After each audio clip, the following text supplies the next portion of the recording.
Su sustancia está hecha de evocación, recuerdo, rememoración y de lo que toma del porvenir.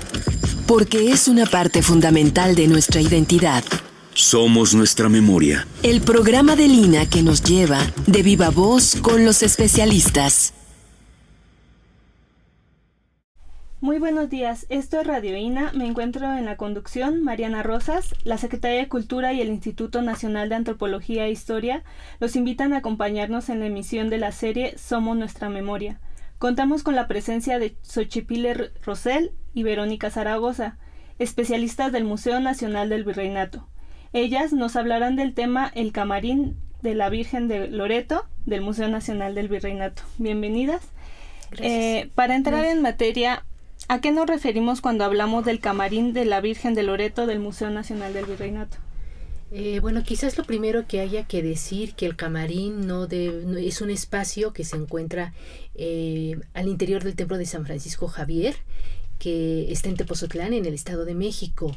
Pero el camarín no es un espacio digamos que funciona por sí solo, sino que hay que comprender este camarín como un espacio, como una más de las capillas en este templo, que hay que pensar en un conjunto de 3 capillas: la Casa de Loreto, el Camarín de la Virgen y el Relicario de San José. ¿Por qué digo esto? Porque el Camarín de la Virgen, camarín es el diminutivo de cámara, es decir, es un espacio donde se guardaban las alhajas que los devotos llevaban a la Virgen de Loreto. Y ahí es donde se guardaba, ahí es donde se bajaba la imagen, se cambiaba de vestidos, de joyas, etc. Pero un camarín no funciona solo, siempre tiene que tener, porque es una cámara ¿de quién?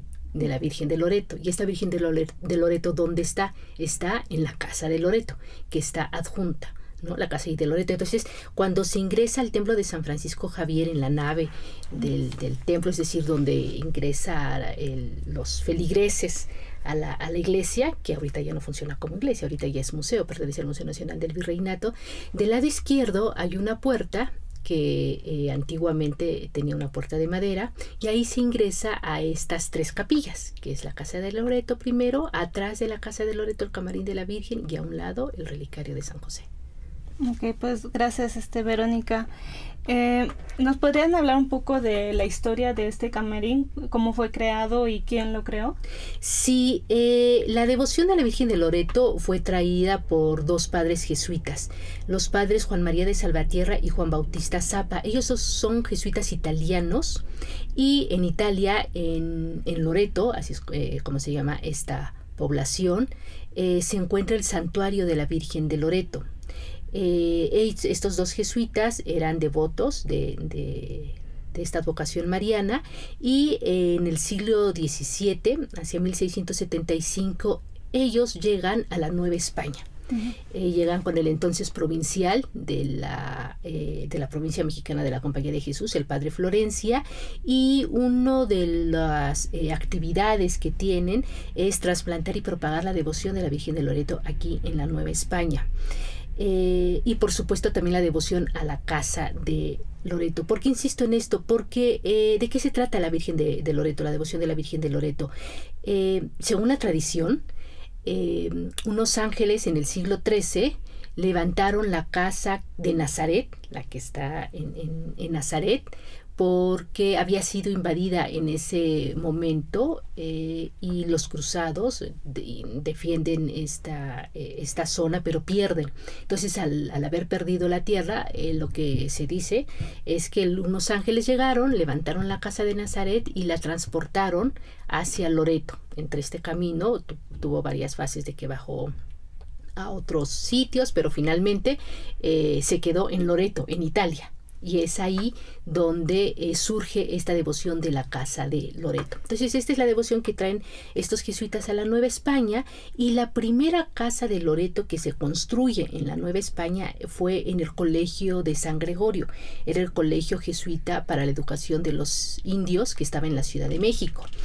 Eso es hacia 1679 aproximadamente, y un año después, en 1680, se construye la segunda casa de Loreto en Tepozotlán. Por eso es quizás tan importante esta casa, porque bueno, ya más adelante comentaré, es una fundación muy importante, y porque además es quizás dentro del ámbito jesuita la única casa que se conserva, porque después en San Gregorio se construyó la casa de Loreto y después en otros colegios los jesuitas construyeron casas de Loreto. Sin embargo, ya no se conservan las casas como tal. ¿Y a qué me refiero cuando digo casa? Que precisamente lo que hicieron los padres Salvatierra y Zapa fue traer las medidas exactas de la casa de Loreto, con lo que se narra en las historias de la compañía es que trajeron las medidas en papel, las medidas exactas de la casa de Loreto, y las reconstruyeron aquí en la Nueva España, ¿no? Tanto en el Colegio de San Gregorio como en Tepozotlán. ¿Y eso qué significa? Que al reconstruir del modo más fidedigno, por lo menos en este caso en medidas, adquiere la casa de Loreto el valor de una reliquia. Por eso es tan importante para los devotos, porque cuando se va a visitar la casa de Loreto en Tepozotlán, en San Gregorio, etcétera, es como si fueran a visitar un pedacito de Tierra Santa, ¿no? Porque es esta casa donde creció, bueno, en primer lugar donde fue la Anunciación, ¿no? Donde, si recuerdan nuestros escuchas, quizás algunas imágenes que han visto de la Anunciación, donde el arcángel San Gabriel baja, está la Virgen María, etcétera, etcétera. Después, según la tradición, se dice que también ahí vivió Jesús durante su infancia, hasta los 30 años, en donde él ya parte, ¿no? Para hacer otras cosas de su vida, otras cosas de su vida. Entonces, ese es, digamos, a nivel de devoción, lo que significa la casa de Loreto. Es porque hay que recordar que la tradición dice que la levantan esa casa de Loreto y la llevan a la casa de Nazaret, pero y la llevan a Loreto, y cuando la trasladan aquí, entonces es como si se tuviera un pedacito de esta casa. Entonces, por eso es tan importante uno a nivel de devoción de aquel momento, y actualmente, pues porque es de las que se conservan. Si quienes no han visitado el Museo Nacional del Virreinato, cuando ingresen a esa capilla se van a sorprender que lo primero que van a ver va a ser una casita con techo de 2 aguas, con ladrillos pintados, con sus ventanas, porque lo que está haciendo es precisamente eso, reproducir esa casa de Nazaret. Ok, pues muchas gracias por la explicación. ¿Cuáles son las particularidades que hacen del Camarín de la Virgen un lugar para conocer? O sea, ya nos hablaste un poco justamente de que es la reproducción de la casa de Nazaret que fue trasladada, pero ¿cuáles son los elementos que podrían hacer especial esta casa? Claro, bueno, eso es importante porque en efecto en 1680 se dedica esta casa de Loreto en Tepozotlán. Sin embargo, para el siglo XVIII, hacia 1700 exactamente, 33, se hace, en el siglo XVIII, en el colegio de Tepozotlán se hace una renovación de distintos espacios en todo el colegio. Por ejemplo, y también en el templo, ¿no? Se redecora todo el templo con este conjunto de retablos. Y a la casa de Loreto también le toca una remodelación. Esta casa de 1680 se reconstruye, y es la que podemos ver ahorita, precisamente la casa del siglo XVIII, la reconstrucción, y en ese momento se le añade el Camarín de la Virgen y el Relicario de San José, y es lo que podemos ver actualmente. Entonces, como decía, el Camarín de la Virgen funciona al lado de la casa de Loreto. Como digo, y siempre pensando en esta idea de devoción, cuando se ingresa a la casa de Loreto, pues tiene cuadros, tiene retablos, tiene pinturas, el piso está lleno de mosaicos, pero el Camarín de la Virgen, que es el espacio más privado, porque digamos a la casa de Loreto los fieles podían ingresar a visitarla. De eso se trata precisamente la casa de Loreto, que iban y visitaban la casa de Loreto. Sin embargo, el Camarín de la Virgen no podía ser visitado. Ese era un espacio cerrado, y ya más adelante lo va a comentar Xochipilli. Ese era un espacio cerrado ¿quién ingresa a ese espacio? Solamente algunos congregantes, había una congregación de Loreto, que estaban a cargo de cambiar los vestidos y las joyas de la Virgen, porque como dije al inicio, es un espacio privado, el camarín es un espacio privado, es la cámara de la Virgen, ¿no? Nada menos. ¿No? Entonces, este espacio, sin embargo, a pesar de que era un espacio privado y un espacio poco conocido, está completamente decorado. No hay un espacio que no esté decorado. El piso tiene mosaicos, tiene varios retablos de madera tallada y estofada, tiene, dorados, tiene esculturas de madera también policromada y estofada, tiene las pilastras, la bóveda y la cúpula están cubiertos con estuco policromado, todo está decorado desde el piso, la cúpula, el cupulín, todo está absolutamente decorado. Y eso es quizás una de las características de este camarino, como a pesar de haber sido un espacio en donde podían ingresar muy pocos, tiene esta riqueza. Ahora, ¿por qué hay que entender esta riqueza? No es nada más que por el barroco, porque querían decorarlo todo, sino precisamente hay que entender el concepto que dije de qué se trata el camarín de la Virgen. Es un espacio sagrado, es un espacio privado de la Virgen. Por lo tanto, tenía que estar decorado para ella. Está decorado para ella. Es justo una exaltación a la Virgen, en este caso, en su advocación de Loreto. Entonces, quizás esa es una de las características, toda la decoración que tiene este camarín. Sí. Y Xochipilli, aunado a todo lo que ha dicho Verónica, ¿nos podrías hablar un poco sobre la historia de este sitio, del camarín de la Virgen de Loreto? Bueno, complementando un poco más bien como del siglo XIX, un poco para acá, el camarín de la Virgen se ha resguardado por lo que un poco decía Vero, que es un espacio íntimo, es un espacio lleno de ornamentación y que impacta. Cuando uno va entrando, lo primero que ves es la casa de Loreto. Y tienes que hacerte a un lado y pasar por uno de los pasillos al interior de la casa. Pasas la casa, pasas los muros de la casa y vas a entrar por unas pequeñas puertas. Uh-huh. Que incluso la gran ornamentación que tiene te hace agacharte un poco. O sea, aunque tú pases, digo, soy alta y yo paso perfecto, te hace agachar un poco y de repente al levantar la vista ves la cantidad de ornamentación que se te viene encima, ¿no? Te hace... Es un gran impacto visual y un gran impacto en todos los sentidos. Creo que esa vivencia, esa sensación que te da el camarín de la Virgen fue uno de los factores muy importantes para que el camarín se conservara como hoy lo vemos. Sí ha tenido intervenciones porque es un lugar que también ha originado mantenimiento, ¿no? En sus diversas etapas, como en el colegio, posteriormente podría hablar un poco más de la historia, Vero, del colegio de Tepozotlán, pero incluso cuando se decide hacer museo, el colegio de San Francisco Javier, se le invierte a este lugar para darle un mantenimiento y para darle una intervención con recursos de la época, con materiales de la época, pero con la intención de completar un discurso, este discurso que nos impacta tanto. Está tan rico, tan ataviado, que cansa, ¿no? Cansa a los ojos el estar encontrando todos los detalles. Estamos hablando de estucos, de retablos, de esculturas, de pinturas, de azulejos, que está totalmente, haciendo como el discurso totalmente completo. Un poco de la historia, a lo mejor de la historia que a mí ya me tocó vivir. En el 2010 me empiezan a reportar como la restauradora del museo que hay deterioro en los azulejos.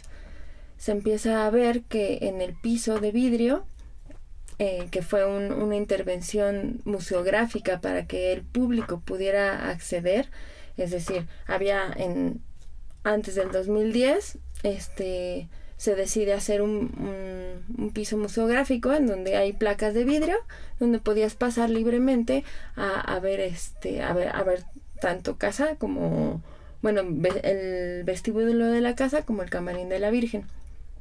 En ese piso de vidrio, en el 2010 me reportan que hay condensado de humedad, y a través del vidrio se empiezan a ver desprendimientos del esmalte.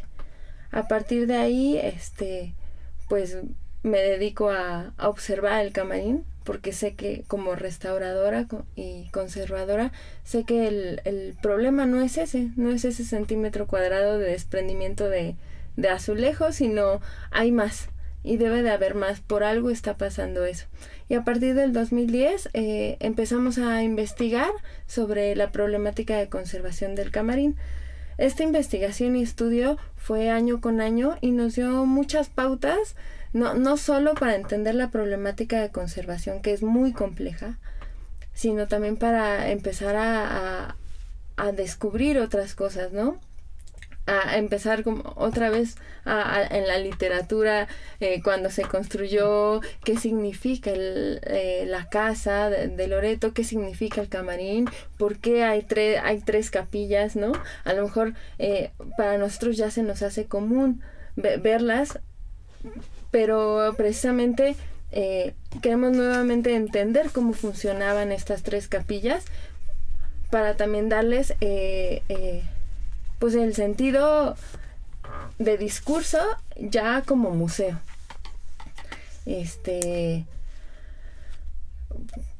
Los estudios nos arrojaron muchas cosas, ¿no? Y no sé si ya entré en esta materia. Y por ejemplo, mencionaste que había vidrio de ahí en el camarín. ¿Ese vidrio cumplía la función de conservar los azulejos o cuál era la función del vidrio? Sí, la intención del vidrio fue que el visitante pudiera pasar sin abrasionar, sin tocar el piso de azulejo, que está en todo el piso, ¿no? En todo el piso del camarín, en el vestíbulo, en los pasillos, en todo. Entonces era una solución museográfica, creo, bien llevada a cabo, porque pasaron, no sé si 8 años con ese vidrio, en el que pues muchas personas pudieron visitarlo libremente. Libremente me refiero a que sin ningún andador, sin ninguna pasarela, podían acercarse, podían recorrer el lugar. Sin embargo, este mismo vidrio pues también era un factor de deterioro al crear un microclima, al crear una condensación de humedad. O sea, la humedad venía por el suelo, se evapora y se condensaba en el vidrio, que es mucho más frío. Entonces hacía pequeñas gotitas y nuevamente caía al azulejo. Desgraciadamente esta agua pues no viene sola, viene con sales, y las sales cuando se secan cristalizan en el lugar que menos queremos, que es entre el vidriado y la cerámica. Esa cristalización pues desprende el esmalte. Entonces era el primer proceso o efecto de deterioro que veíamos en el camarín de la Virgen, pero ese efecto nos abrió mucho más, ¿no? Nos abrió para estudiar, como decía, sobre todo con el georradar de Lina, con el apoyo, asesoría y todo el trabajo del doctor Ortega, nos pudimos dar cuenta que la problemática de conservación de la humedad subterránea era como mucho más compleja de lo que nos podíamos imaginar. Sí, de hecho, mencionando ahorita todo lo que estás diciendo, un trabajo de restauración realmente es muy complejo y no solamente lo haces tú, sino requieres de otros especialistas. ¿Nos podrían hablar entre las dos cómo trabajan en conjunto y cuántos especialistas trabajan en un proyecto de restauración? En este caso, en el proyecto de restauración del camarín. Claro. Ustedes. Bueno, sí, por supuesto, en mi caso, en el área de investigación, siempre he estado muy cercana con el área de conservación, porque a nosotros nos toca aportar esta información histórica, y en este caso, aparte más allá de las fechas, quién hizo, etcétera, lo que a mí me interesaba platicar con Xochipilli era precisamente el sentido que los jesuitas de Tepozotlán le dieron a este espacio, porque precisamente como ella decía, ese es el mismo sentido que nosotros queremos recuperar ahora después de la restauración, para que el público lo comprenda por qué está construido este espacio de este modo, por qué esa decoración, por qué la riqueza, etcétera. Y tomar algunas decisiones museográficas, etcétera, ¿no? También al mismo tiempo el área de restauración a mí me da muchos elementos. Siempre yo bajo a su taller a ver todo lo que están haciendo de las pinturas, de las esculturas, porque ellos son los que, bueno, yo puedo observar una pieza y puedo pensar, no, seguramente es el 18 por la decoración y la talla y el color, etcétera, pero ya ellos que lo tienen en las manos, que le pueden hacer estudios, de repente salen cosas muy interesantes, ¿no? Que limpian las piezas y ya se convierten en otras piezas y siempre estamos en constante comunicación entre el área de investigación y conservación en el museo, porque nos retroalimentamos constantemente, ¿no? Entonces, en efecto, y también yo puedo tener hipótesis, pero precisamente ya con constancias físicas que el área de restauración encuentra, yo voy modificando también mis hipótesis o las voy confirmando, ¿no? Entonces es un trabajo conjunto que continuamente se está modificando y seguimos aprendiendo en el tema. En este caso precisamente lo que hicimos fue pues dar esta idea general de la historia del Camarín de la Virgen, pero quizás también ir más allá, y ahorita también Xochipilli les va a comentar esto, porque el Camarín de la Virgen da hacia la hospedería. Entonces también parte de mi investigación fue ir a Loreto, a Italia, ¿no? Conocer este espacio original, porque hay que recordar que estos dos jesuitas eran italianos y que fueron, según los relatos, fueron a la Virgen de Loreto, la vieron, le tomaron medidas, al santuario, de la Virgen de Loreto, le tomaron medidas, etcétera.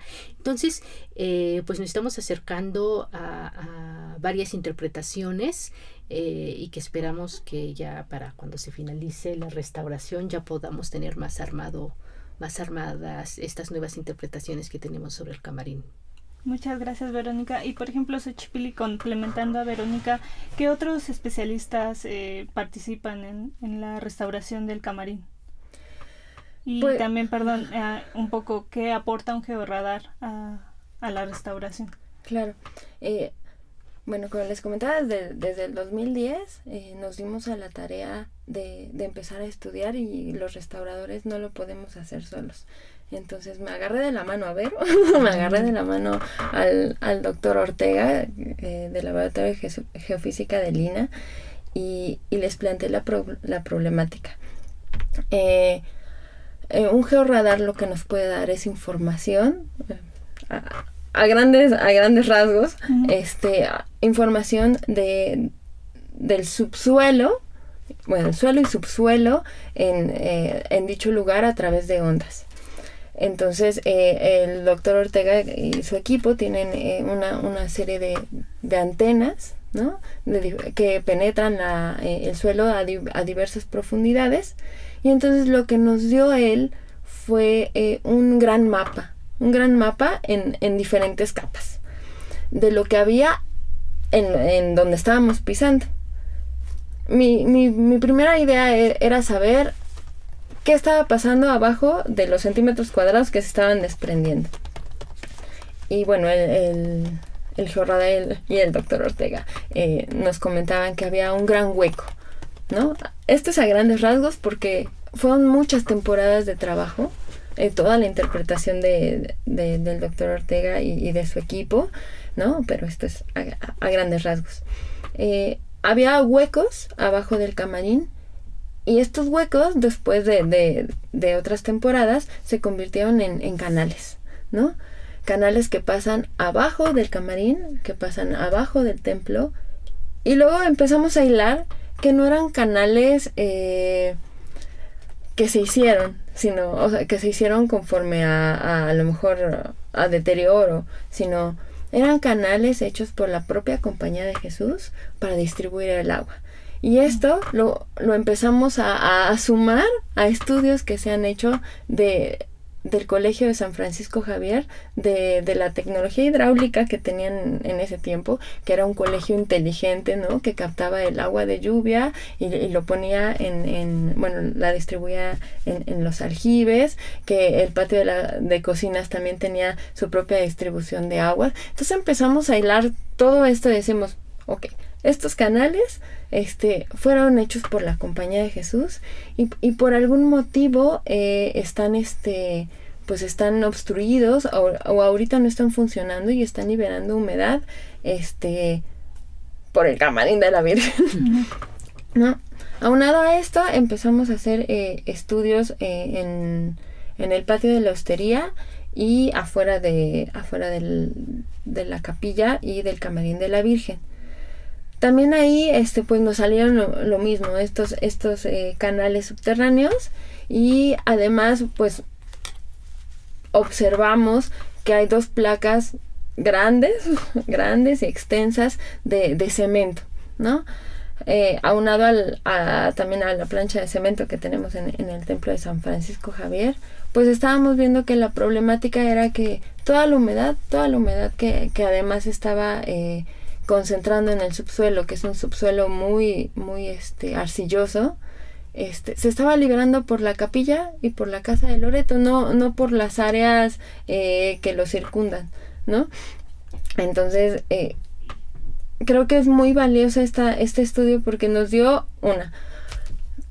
pistas para hilar el sistema hidráulico de la Compañía de Jesús, y 2,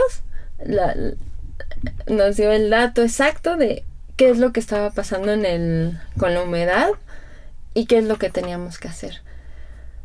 Ahora en este gran proyecto de restauración, uno de las metas es hacerle pulmones al camarín, ¿no? Es decir, que por sus 2 costados el camarín de la Virgen pueda respirar, liberando las planchas de cemento que tienen en los 2 patios.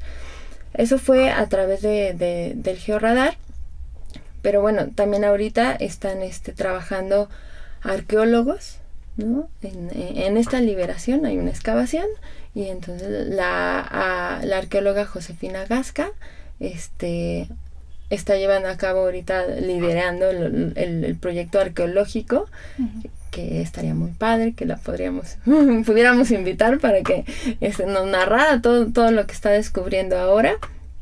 Y también estamos trabajando con arquitectos, ¿no? Para ver el sistema constructivo, para ver el sistema de manufactura de retablos al interior del camarín de la Virgen, obviamente con historiadores, y bueno, no sé si se me pasa algo más, pero creo que algo muy lindo, algo muy bonito que ha tenido el camarín de la Virgen es que ha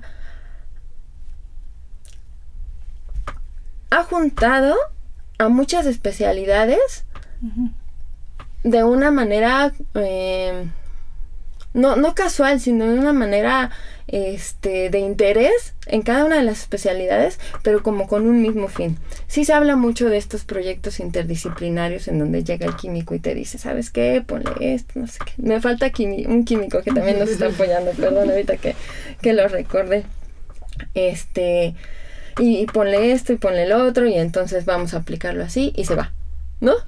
Y entonces llega el arquitecto, da sus opiniones y se va. Está bien, ¿no? Está bien estos proyectos interdisciplinares, pero el camarín de la Virgen tiene la característica de que no nada más llegan, nos dan información y se retiran, sino que nos quedamos ahí y entonces seguimos investigando y seguimos indagando y qué ha pasado con esto, ¿no? Damos seguimiento todas las especialidades que ahorita acabo de nombrar.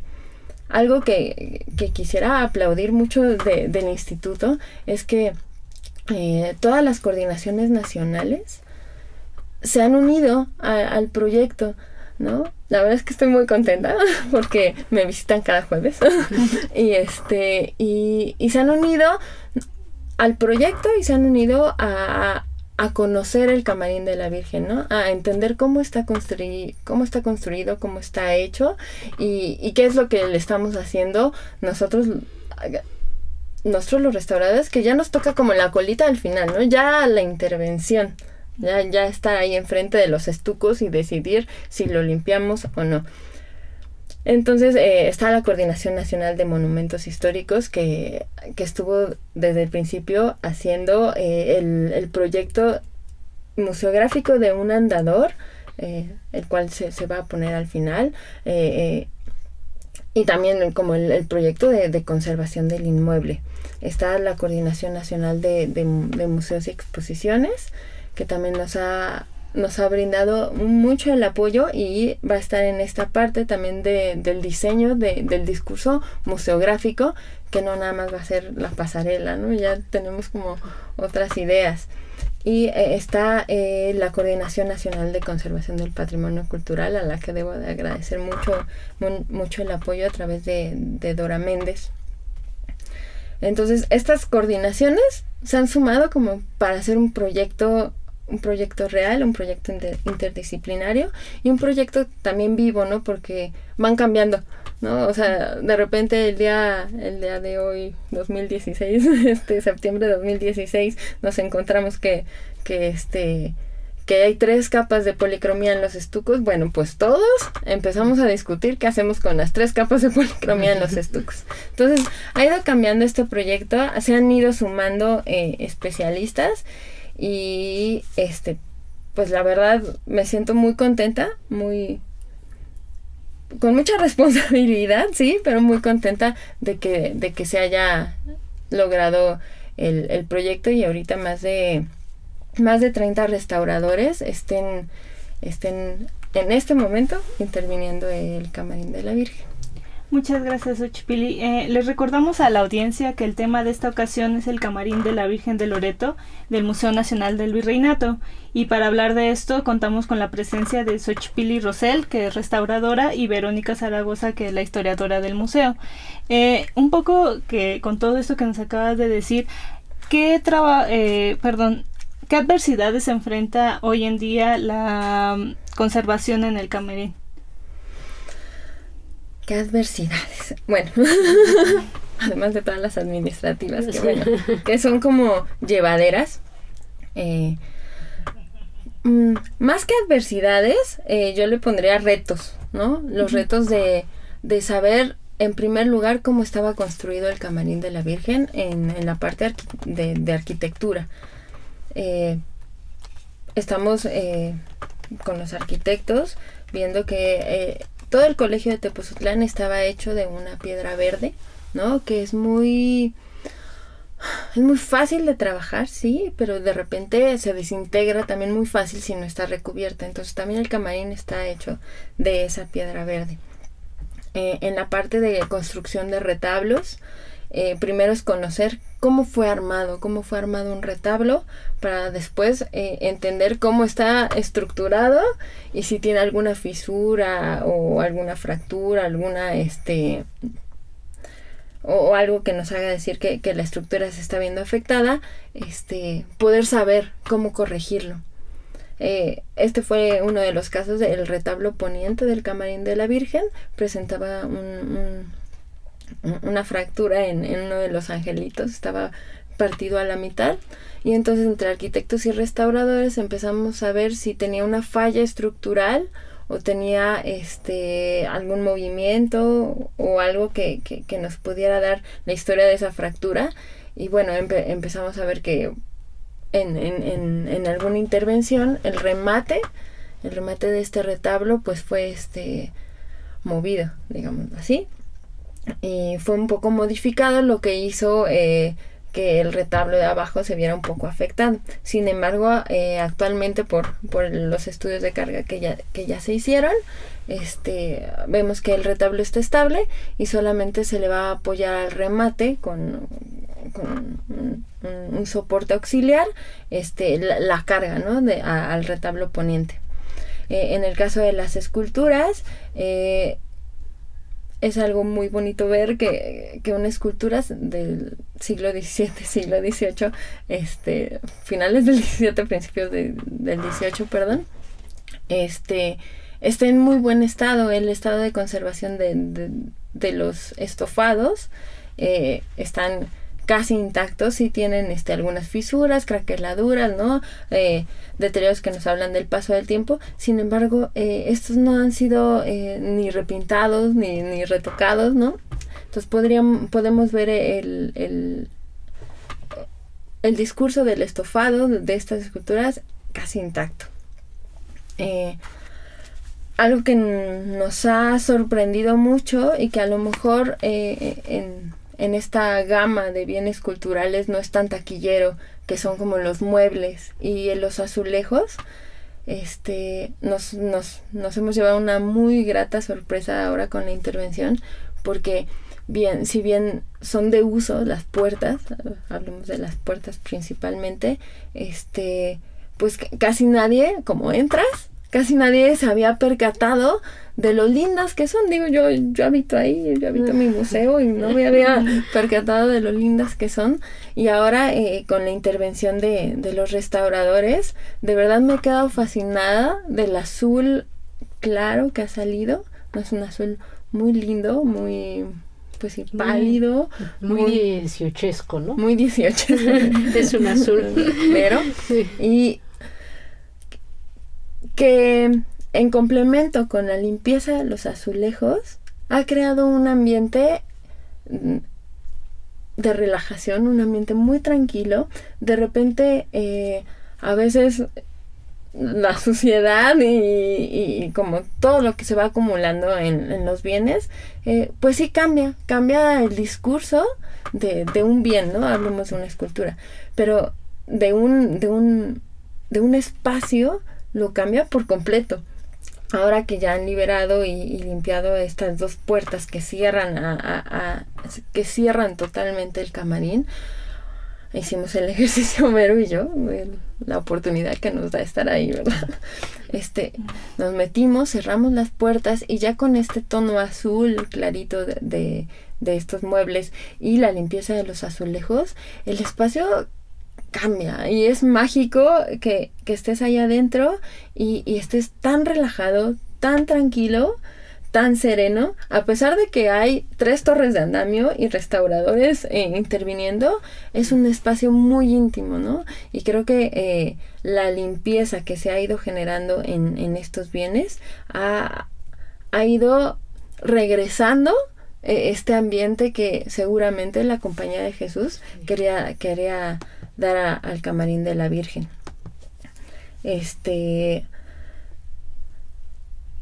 Bueno, las pinturas también es otro boleto, es otro tema que podría seguir hablando, pero no sé. Entonces, bueno, para englobando, ¿cuántas o por cuántos bienes de diferente tipo está conformado el camerín? Porque hablaste de escultura policromada, hablaron de pinturas, ¿cuántas? Son retablos, son 8 retablos en total, 3 esculturas policromadas, más 4 esculturas que están en la bóveda. Son 16 pinturas, si mal no me equivoco, 16 pinturas de Miguel Cabrera. Azulejos son aproximadamente 3,700 azulejos del Camarín de la Virgen, contados. Sí. 2 puertas de 2 hojas cada una y estucos. Muchos estucos. Muchos estucos. Son 8 pilastras, más la bóveda, más el cupulino y la linternilla. Entonces estamos hablando... Y las ventanas. Y las ventanas. Claro, ¿no? Que también es un material distinto para... Las ventanas que son 12 ventanas, si no me equivoco. Hablaste de un cupulín. ¿Eso qué es? Bueno, es que la cúpula es la que cierra el ochavo, ¿no? Y luego arriba de esa cúpula viene otra estructura arquitectónica a manera de tambor que se le puede llamar cupulino. Y luego, hasta arriba de esa cúpula, viene lo que es la linternilla, que es como el remate de ese gran cupulino. Este cupulino y linternilla, decíamos que podía asemejarse a la tiara papal que corona la imagen de Loreto. De la Virgen de Loreto. Porque al exterior también está ornamentada con almenas. Le hemos llamado almenas, le hemos llamado palmetas, ¿no? Pero son elementos también de estuco que hacen ornamentación fitomorfa, ¿no? Son 72 palmetas, me parece, y que se observan alrededor de la cúpula, ¿no? Se van colocando por grupos. Y también al exterior, en algún momento hubo pintura mural. Ahora nos queda muy poca, pero también el proyecto tiene contemplado restaurar las palmetas, restaurar la pintura mural y también devolverle arquitectónicamente el sistema de impermeabilización tanto a la capilla de Loreto como al camarín de la Virgen.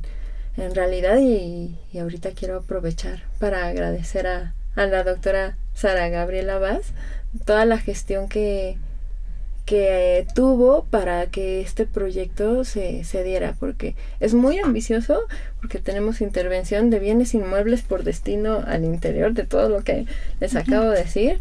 Tenemos intervención de bienes inmuebles por destino al exterior, que es las palmetas, las 72 palmetas, la pintura mural.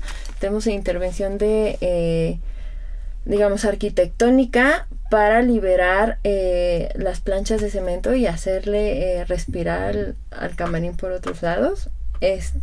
Tenemos la intervención de las ventanas para crear un sistema de aireación, de ventilación del camarín de la Virgen, y por supuesto un proyecto para regresar la visita del público, no solo con el andador, sino como un discurso museográfico. Entonces es muy grande, el proyecto es muy complejo y bueno, pues en estas andamos. Verónica, ¿nos podrías hablar un poco, por ejemplo, cuánto tiempo tienes trabajando en esta investigación y cuáles son las hipótesis que has confirmado gracias a la intervención del camarín? Bueno, más que específicamente en este camarín, quizás no le puedo poner una fecha exacta al camarín porque todo va unido. Desde hace 16 años yo laboro en este museo y desde el inicio uno de los temas de investigación fundamentales quienes están en el Museo Nacional del Virreinato es estudiar el colegio de Tepozotlán. Pero como decía al inicio, si el camarín no se puede entender solo, tampoco estas capillas se pueden entender solas. Hay que estudiar el colegio como tal, ¿no? Cómo funcionaba el colegio, también arquitectónicamente el colegio, cómo es el templo remodelado posteriormente, cómo estas capillas se van construyendo. No podría poner una fecha así exacta de cuándo empecé, porque es como una cadena, ¿no? Uno empieza con una cosita y se sigue con todo.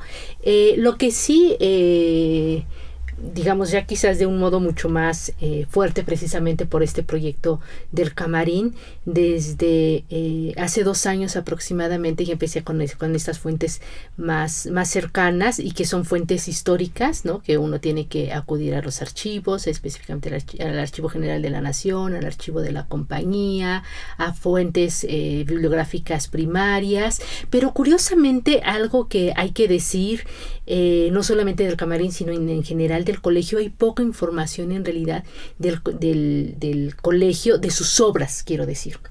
Lo que nosotros ahorita decimos, vamos al museo a ver las obras, las pinturas, las esculturas, etcétera. Y eso hay que comprenderlo porque hay que pensar cómo pensaban los jesuitas en el siglo XVIII. Nosotros ahorita vamos y decimos Miguel Cabrera, decimos Cristóbal de Villalpando, o el arquitecto tal, etcétera, ¿no? Pero en aquel tiempo, los documentos que se conservan, yo por ejemplo estudié una de las series que hace Miguel Cabrera para la Casa Profesa de México y no encontré un solo documento en los archivos de la compañía. Por supuesto, mucho se ha perdido, pero en lo que se conserva, nunca dicen, y Miguel Cabrera pintó tal gran maestro, no.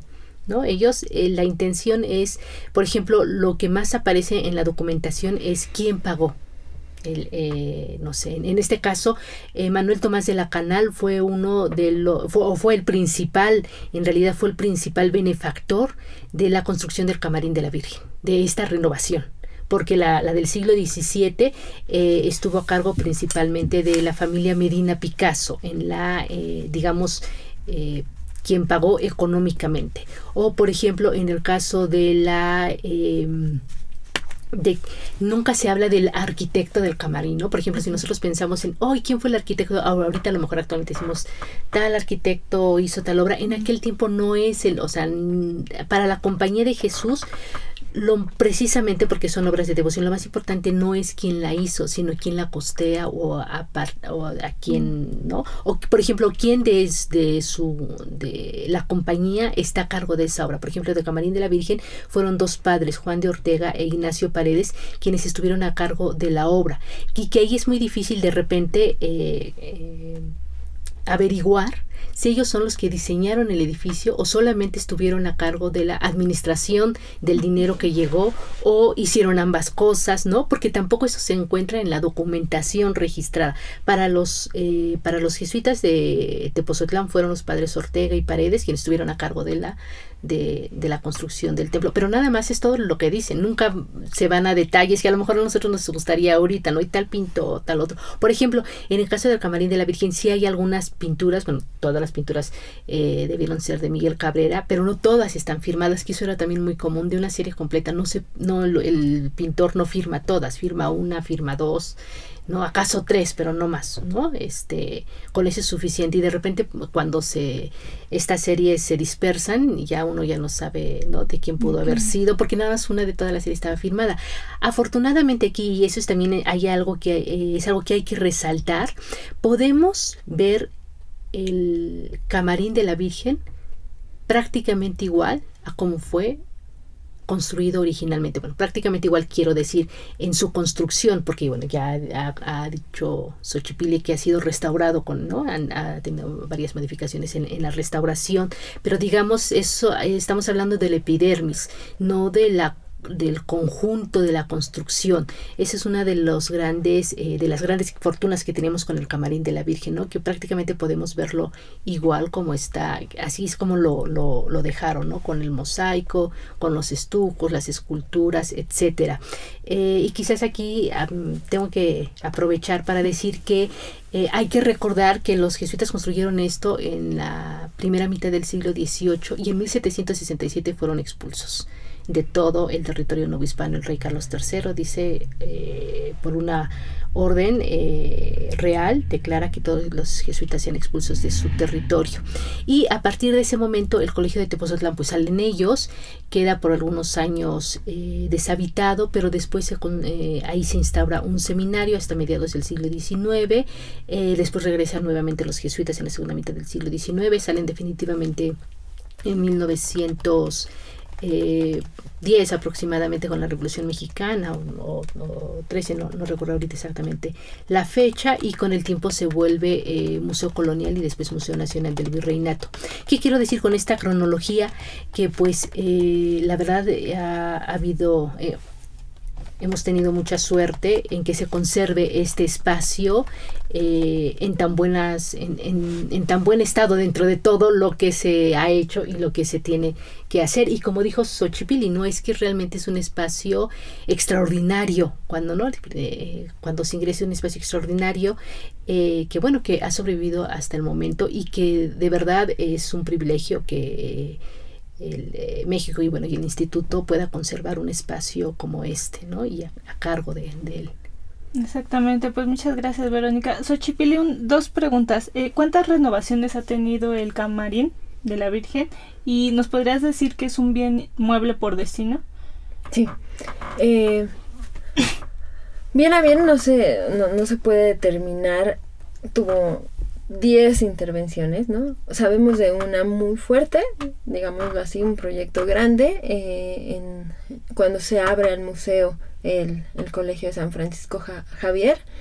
Antes de esa intervención y después de esa intervención ha tenido mantenimiento mantenimiento me refiero que se limpiaba, ¿no? De hecho, en el archivo de monumentos históricos, en algunas de los textos del velador que cuidaba, no recuerdo ahorita, del señor Pastén, sí. decía, limpié el camarín de la Virgen con mi plumero, ¿no? No.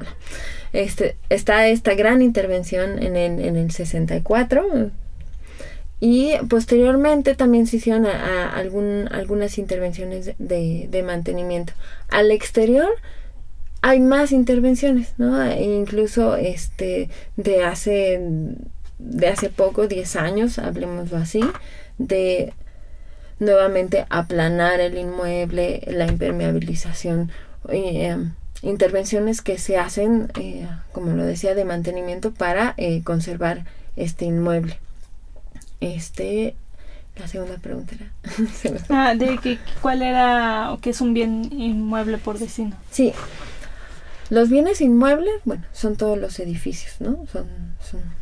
Son todos las estructuras arquitectónicas que al interior resguardan bienes muebles, bienes como los retablos, mesas de altar, esculturas y demás. Pero los retablos, en su caso, son bienes inmuebles por destino porque están hechos para un lugar específico, ¿no? Como la pintura mural, como retablos o como algunas pinturas de caballete de gran formato. Las campanas también podrían ser bienes inmuebles por destino, es decir, son bienes que están hechos para ese lugar, para un uso específico en ese lugar y para esa función. Y por ejemplo, hablando de las pinturas que tiene el camerín, ¿cuál fue la más representativa y cuál fue la que necesitó más restauración? Bueno, ahorita todavía está llevando a cabo el proyecto, pero algo muy bonito que puedo contar de las pinturas de Miguel Cabrera es que tiene una técnica de manufactura impecable, ¿no? La calidad desde el bastidor hasta el barniz es de una calidad, como decía, impecable, y esto lo narra la vista y lo narra cómo describimos su técnica de manufactura a los restauradores. En las pinturas, en las 16, si no me equivoco, no tenemos roturas más que en una sola, ¿no? El lienzo es de muy buena calidad, no tienen deformaciones, más bien ahorita lo que se está interviniendo es la oxidación de la capa de protección, es decir, del barniz, y una limpieza general. Los bastidores no están atacados por insectos, no tienen galerías, y los ensambles están perfectos, ¿no? Eso es algo muy lindo, es algo que sí hay que hablar de la técnica de manufactura de Miguel Cabrera, ¿no? Porque pues son de su taller, ¿no? Y yo supongo que tenía que pasar por él el cómo está construido ese bastidor, y estamos hablando de bastidores no fáciles de construir, sino que tienen formas mixtilíneas para hacer el cuadro. Uno de ellos nos ha brindado, una de estas pinturas nos ha brindado pues una sorpresa. San Joaquín, que está montado en el retablo norponiente, bueno, por una serie de cuestiones, cuando se empezó a hacer el registro del camarín de la Virgen, notamos que esta pintura tenía movimiento, ¿no? Y ahí va la historia. Es lo apasionante de estar en un proyecto así de restauración. Entonces notamos que tenía movimiento, y pues como restauradores vimos si estaba estable. Nuestra sorpresa fue que a la hora de mover esta pintura pues había un hoyo atrás de ella, o sea, no un hoyo en la pintura, sino un hoyo en el muro. En el muro había un gran hueco. Por Dios, ¿no? Así, obviamente pensamos todos en el tesoro, el cual no estaba. Seguramente era el hoyo para el tesoro, pero se lo llevaron. Pero el tesoro nos vino después, ¿no? Cuando, por razones de intervención, se tuvo que desmontar todo el retablo. Ahorita el retablo está en el taller de restauración, bien resguardado, bien amarradito para que no se nos deforme. Pero se desmontó todo el retablo y entonces se aprovechó para que las pinturas se pudieran intervenir exentas y se hiciera un buen registro de la técnica manufactura. Por eso ahora les puedo hablar de esta técnica impresionante de los bastidores y el lienzo de Miguel Cabrera. Limpiando, los restauradores a cargo, le decimos Cuco de cariño al restaurador, y Ramón Avendaño, pues nos dieron una sorpresa de que el lienzo de San Joaquín fue reutilizado, es decir, podemos observar una capa pictórica atrás de la que vemos. Entonces se observan una manita, se observó los dos piecitos ahí y lo que al parecer es una cruz. Ya tenemos como muchas hipótesis porque a los restauradores nos encanta hacer hipótesis, pero precisamente estamos esperando hacer estudios de radiografía para saber qué imagen nos tiene guardada Miguel Cabrera atrás de San Joaquín. Ahora que mencionaste justamente el hoyo que encontraron y un tesoro, Verónica, ¿hay alguna leyenda sobre un tesoro?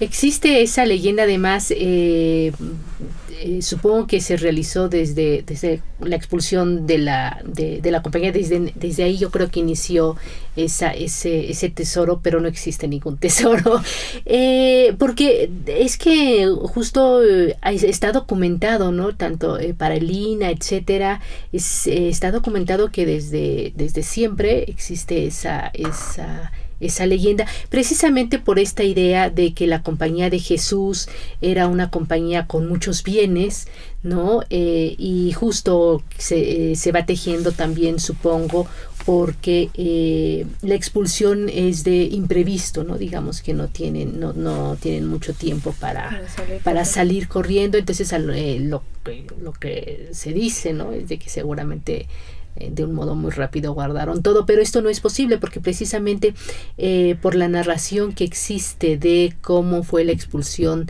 de los jesuitas, específicamente en Tepozotlán, ellos después de que llegan las autoridades civiles a decirle al al rector del colegio que reúna a las personas que viven ahí para la expulsión, los mantienen encerrados en unas habitaciones, es decir, es imposible que haya sucedido algo como eso, pero además hay que pensar también actualmente se puede pensar que para nosotros, para el público, ¿qué es un tesoro? Dinero, joyas, monedas. Pero si lo que estamos hablando, por ejemplo, es para la Compañía de Jesús, ¿qué podría ser para ellos un tesoro? ¿Qué era, por ejemplo, para ellos era un tesoro? El camarín. Por eso está decorado, por eso está pintado. Es decir, también ahí hay que pensar, ¿no? En esos conceptos distintos. ¿Qué sería para ellos un tesoro? Por ejemplo, ¿qué tesoros hay? De aquí podríamos hablar. ¿Qué tesoros había en estas capillas? Por ejemplo, en la casa de Loreto, el camarín de la Virgen y el relicario de San José, habían precisamente reliquias de la Virgen, ¿no? Un pedacito, se dice que había una cruz de madera que venía de la Virgen, de la madera de la casa de Loreto en Italia. Esa era una reliquia. O había, por ejemplo, un pedazo de textil que había pertenecido a San José. Esos eran los tesoros para ellos, ¿no? Esas reliquias. ¿Y dónde estaban? Ahí. Y eran cosas minúsculas y eran para el culto y para la devoción. Eso es lo que era un tesoro para ellos, ¿no? Entonces, digamos, un tesoro de monedas, joyas, etcétera. No. Pues muchas gracias por la gran explicación. ¿Nos podrían recomendar alguna bibliografía para los radioescuchas que deseen conocer más sobre el tema? Claro, pues yo creo que, existe bibliografía de autores anteriores, guías del museo, pero quizás uno de los últimos libros que el museo ha publicado es el de Jesuitas, que se publicó en colaboración con el gobierno del Estado de México. Ahí se reúnen varios artículos de distintos especialistas, todos en torno a la expulsión de los jesuitas en Tepozotlán y por lo tanto a al colegio mismo, ¿no? Hay artículos sobre, por ejemplo, Alma Islas Olivares escribió precisamente sobre la Casa de Loreto, Clara Bargelini escribió sobre también la Casa de Loreto y esta relación, por ejemplo, con San José, porque hay una capilla dedicada a San José, porque él es el esposo de la Virgen y él es el que cuida, ¿no? A la Virgen y en este caso también al niño Jesús, ¿no? Entonces es la familia. Ahí hay varios artículos, por ejemplo, también estoy pensando para adentrarse al tema del relicario de San José, hay un artículo de Mónica Martí que lo publicó también el museo en este libro de Tepozotlán, la vida y la obra, en la segunda edición, porque en la primera edición existe este artículo, es en la segunda edición. Creo que eso, sobre todo pensando en bibliografía actual que puedan conseguir, ¿no? Y más reciente. Sí, porque el resto de información ahorita está en archivos, exactamente, en ediciones que ya no no van a poder conseguir. Por ejemplo, si estos libros, si los quieren consultar, pueden ir al museo. Ahí hay una biblioteca pública al interior del museo, y ahí están estos 2 libros y por supuesto otras guías todas en torno a Tepozotlán, otros estudios en torno al arte y a la historia virreinal, etcétera, y en el museo los pueden consultar. Bueno, pues agradecemos mucho su presencia en este programa. También quería decirles a los radioescuchas, si quieren conocer un poco más sobre el museo, tanto los invitamos a visitar el propio museo e inclusive en la página del Museo del Virreinato hay un recorrido virtual del museo para que conozcan el camarín e inclusive pues las otras áreas del mismo museo. Así, Mariana Rosas, a nombre de Radio INA, doy por terminada esta emisión, que fue posible gracias a la generosa participación de nuestras invitadas, Verónica Zaragoza y Xochipilli Rosell, y bueno, que nos hablaron del camarín de la Virgen de Loreto del Museo Nacional del Virreinato. Gracias a nuestros escuchas por su atención. Les sugerimos consultar más de nuestra producción a través de la página www.radio.ina.gov.mx. En la realización, la Dirección de Medios de Comunicación a través de la Subdirección de Radio INA con Gabriela Marentes, producción Evanibaldo Morales, controles técnicos y edición Joel Cuautle. Hasta la próxima.